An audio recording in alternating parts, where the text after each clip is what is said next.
Hello and welcome to Johansson Reading number 6. I'll call up my analysis for you.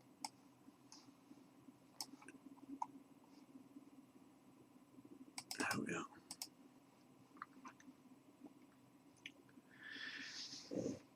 Acchayanti ahorata jivatam uparujjati ayukyati machanam kunnatinam va udakam.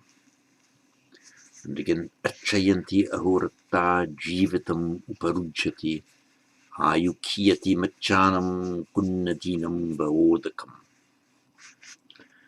Now I'm just going to change, you'll see this anuswara subdotted M, I'm going to change that to a regular M since it's followed by a vowel.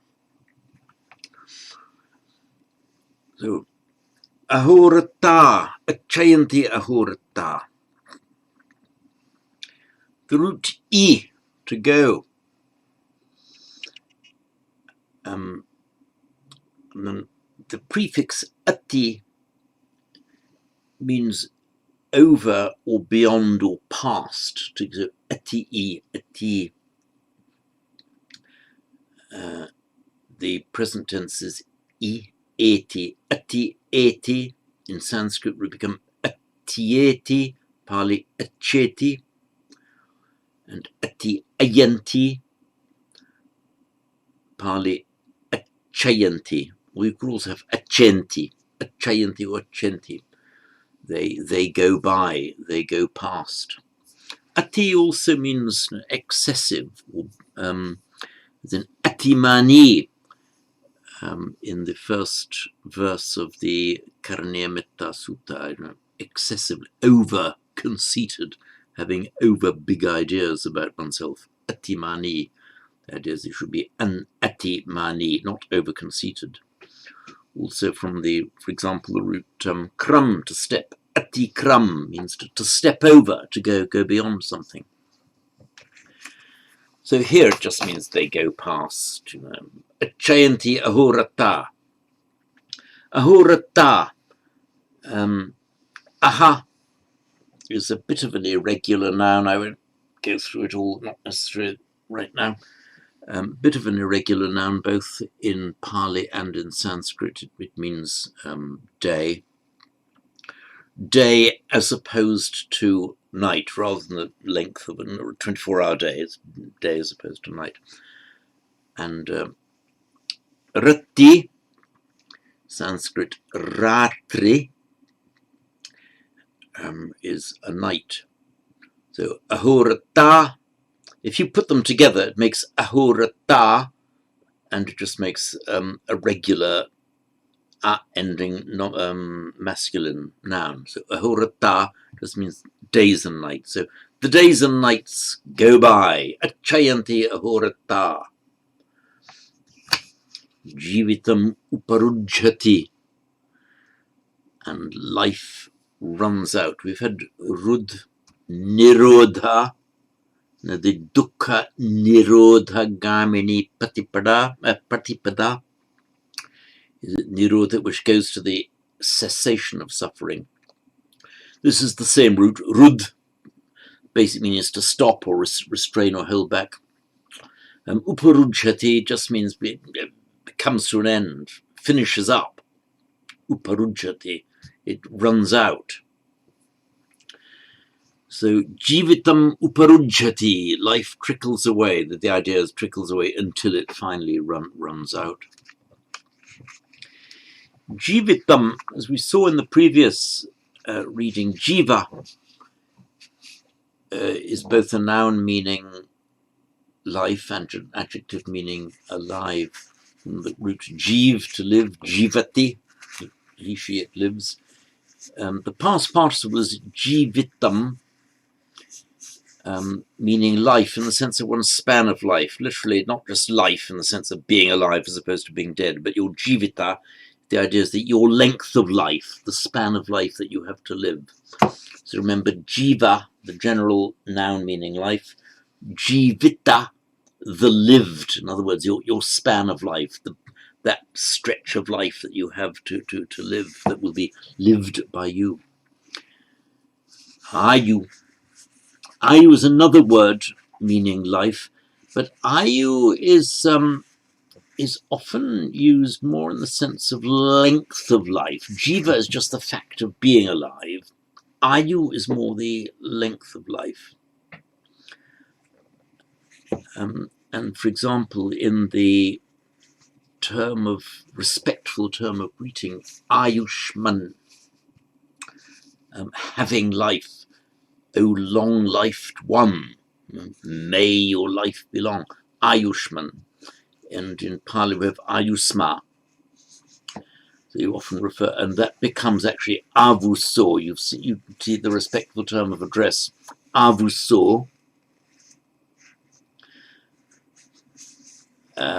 just means having a long life. So it's a respectful term of address, implying the wish, may you have a long life. So Ayu, in Sanskrit, Ayus, it's a stem ending in an S ending, so that's why you have Ayurveda. It's life knowledge or life science. That's the meaning of Ayurveda, as an Ayurvedic medicine, life science. So Ayu Kiyati Machanam.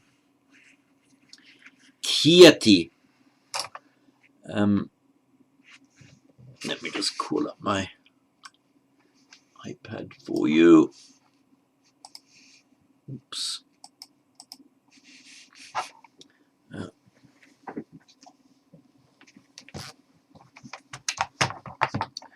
So this root, kshi,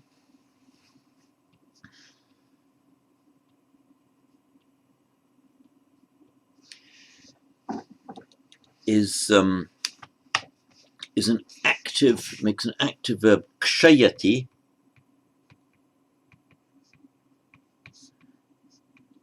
and then Pali kayati,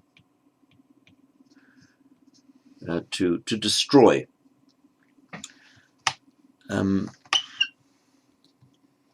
It's more commonly found in the passive, certainly in the Pali scriptures, and the passive form is made in Sanskrit kshiyate, and in Pali kiyati.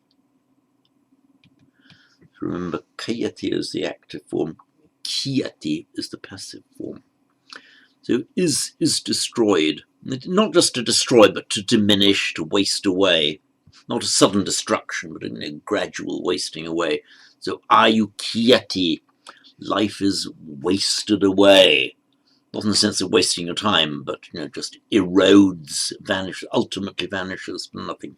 Ayukiyati machanam, of the mortals, from our root mri, cognate with our English word, Latin mors, English word mortal, mri. And if you are a mortal, in Sanskrit you are martya. So martya directly cognate, with the Latin mortalis, mortal, and martya becomes in Pali macha. So this phrase then, ayukiyati machanam, that would be martyanam in Sanskrit, martyanam in Pali becomes machanam, of mortals. So the life of mortals wastes away. Ayukiyati machanam. Kunnadinam va odakam. Like the water of rivulets, little streams. This prefix ku sometimes has the effect of doubling the following consonant, sometimes not. In kunnadi it does. So kunnadi, and nadi is a river, of course. Kunnadi, a rivulet, a little river. Sometimes it has a contemptuous meaning. Sometimes just little insignificant little rivulet. So kunnadi, genitive plural, kunnadinam, of rivulets. va, suffix va. In Sanskrit, it's iva, not a suffix, it's enclitic. Iva means like. Kunnadinam iva becomes kunnadinam va. Odakam, like the water of rivulets. This word odakam, you see that it is the correct letter, odakam. It's a neuter noun, stem, udaka. This ud, by the way, is cognate with our English wet. And you also have udara, that which is wet. Directly cognate with our English word water, udara, water. And in Greek, the Greek, hydro, dehydrate. In classical Greek, hydor. So udara, water, hydro, they're all the same root. But this udaka, water, here given as udakam, I would have expected to see kunnadinam iva udakam would have been more normal. I think maybe the udakam slipped in. It might be by a kind of sandhi between the kunnadinam iva udakam. It would be va udakam, it would become vodakam. So if the a of the va had been dropped out, kunnadinam vodakam, might have been quite happy with that. Or kunnadinam va udakam, that would be normal. Kunnadinam va udakam is not quite normal. Maybe the poet put it in because he wanted a long o rather than a short u. Sometimes people who write Pali poetry do that. They'll slightly bend the rules to fit the meter. Like we do in English poetry, for example. If we've got never as two short syllables, never. And if the poet wants to make one long syllable, it would nah, he can write nah and miss out the V. We wouldn't do it in prose, but you're kind of allowed to do it in poetry. Same kind of thing happens in Pali. So I'll read this once again. Chayanti ahorata jivitam uparujhati ayukiyati machanam kunnadinam vaodakam. Good, that's it on this reading.